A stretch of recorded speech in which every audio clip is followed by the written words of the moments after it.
Hello and welcome to Synder tutorials. In this video, you will learn how to synchronize your employees' lists from Gusto to your accounting company and the other way around. To show you how it works, I will be syncing my employees to QuickBooks Online, but the flow is the same for any available accounting platform.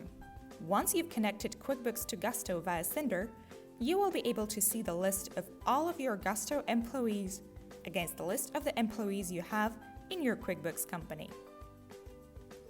Some of them may exist in your QuickBooks, but not in Gusto.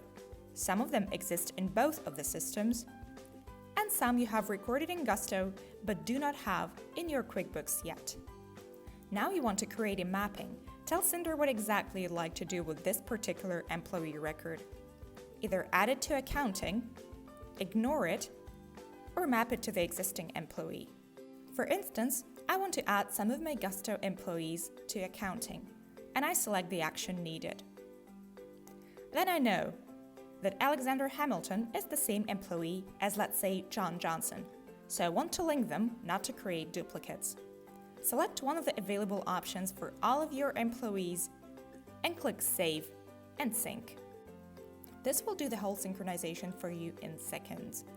You can see that the names of the employees from the Gusto column have now appeared in the QuickBooks Employees column, which means that these Gusto contacts have been created in your QuickBooks company.